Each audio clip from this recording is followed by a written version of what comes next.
The Bible Treasury. A monthly magazine of papers on scriptural subjects. Article 10, Volume 14, 1882 and 1883. Joshua, or the Spirit of Christ in his own. The character of certain remarkable personages in the Word of God typifies that of Christ's. In particular, so does Joshua, who introduced the people of God into the land of promise. It was neither Moses, apostle of the Jewish profession, nor Aaron their high priest, but Joshua who prefigured Christ acting by the Spirit in his own. Accordingly, all the book of Joshua shows the power of the Spirit of Christ in his people to bring them into the effects of salvation. Joshua comes before us for the first time in Exodus 17 verse 9 in the war with Amalek. Moses, Aaron, and Hur go up to the top of the hill. When Moses holds up his hand, Israel prevails. When he let down his hand, Amalek prevails. When his hands were heavy, Aaron and Hur stayed up his hands till the sun went down, and Joshua discomfited Amalek. Thus was it made plain from the first that strength nor courage, nor skill, nor a righteous cause, decided the victory, but intercession with God, on his blessing from on high the success of his people wholly depended. Nor was it all over in one fight, but Jehovah's war with Amalek must be from generation to generation. Moses prays, and Joshua acts. Israel has no force but by continual blessing from above. Joshua is the leader of the people in the battle, as the Spirit of Christ conducts us in spiritual combats. The second time that Joshua appears, he accompanies Moses as his minister, when he went up into the mount of God, Exodus 24 verse 13, but Jehovah does not speak to him. Joshua is seen again in the expedition of the spies to Canaan, Numbers 15. At the end of the book of Deuteronomy, Deuteronomy 31, and Deuteronomy 34, Joshua is named as the successor to Moses, who should bring in the people to possess the land of Canaan. Moses went near to the Jordan, figure of death. It is Joshua that leads the people into the enjoyment of their privileges.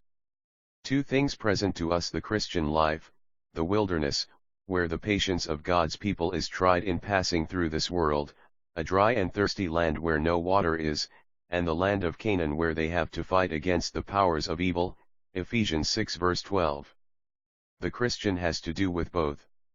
Everything in this conflict is done by the power of God, as was set forth plainly in the fall of Jericho. The accursed thing enfeebled Israel because the power of God cannot be used to the profit of the accursed thing. Such is the principle on which he uses his power. The details of the life of Joshua are those of the Christian life. That power, though under the power of the Spirit, has a responsibility: it must reproduce the character of God. When he introduces his people into conflict, they have crossed the Jordan.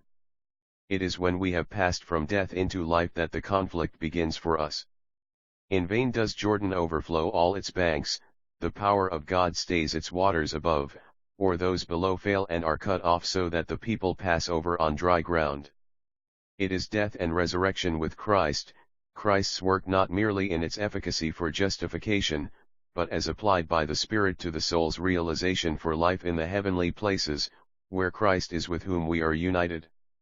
Death is the destruction of the earthly life, of man as he is naturally. Such is the way by which we must go in order to enjoy the things above where Christ sits, a way not passed heretofore. There must be a means of dealing with the flesh, of delivering us from all in us which gives Satan an advantage in the warfare we have to carry on with him, in order to realize our heavenly privileges. It is the judgment of God on and in the cross of him who died and rose and ascended, and God has quickened us together with him, having forgiven us all offenses. One with him by the Spirit, I am dead to sin and the world, and I am risen with him, yes, seated in him in heavenly places, Colossians 2, Colossians 3, and Ephesians 2. The Christian knows death and judgment borne by Christ for us, that we might be now associated with him in his living acceptance in glory before God. The way into Canaan lay through the river, and all for Israel depended on the Ark of the Covenant which rested in the bed through which before rolled the proud waters of Jordan. Thus does death lose its previous power, and is no more for us than the pathway of faith into the heavenly land, the entry into the enjoyment of the things above. It is the efficacy of Christ's death and resurrection as a present thing for the conscience and heart. Before Israel was the Jordan overflowing all its banks all the time of harvest, on the other side, the possession of all the promised blessings, but even then not without conflict for every foot of the land. Israel passed clean over Jordan where God for them had cut off its waters before the ark of his covenant. Into the midst of the greatest difficulties, into the midst of Jordan, the ark was borne, but it was of the covenant of the Lord of all the earth passing before Israel into Jordan, and there it stood firm until all passed over. God is for us. Death and judgment become the certainty of our salvation from the moment we lay them on Christ who bore their effect on our behalf. We have spiritually passed out of death into life. Our wrestling is not against flesh and blood, but against Satan, against principalities, against powers, against the world, rulers of this darkness, against the spiritual hosts of wickedness in the heavenlies. The principles of this conflict, it may be noticed, are at the beginning of the book of Joshua. When we fight in communion with God, Satan flees. When we reject the accursed thing, the enemy has no strength longer. With God our victory is continual, without him, our force is lost. Never expect to find any strength in the cooperation of the world. From the first chapter, we see good courage urged because of confidence in God's presence and power, but only in the path of his word of obedience. Never does he introduce into the conflict with the assurance of victory, demanding of us the courage of faith, and entire confidence in him. He orders us to be strong because he is our strength. Think of Israel asking, "Have we passed the Jordan?" What ingratitude to doubt or even forget it! When we have passed it spiritually, God is for us in fighting for the Lord. The worldly man fears not God but Satan. A Christian does not dread God but he does Satan because he knows himself to be weak.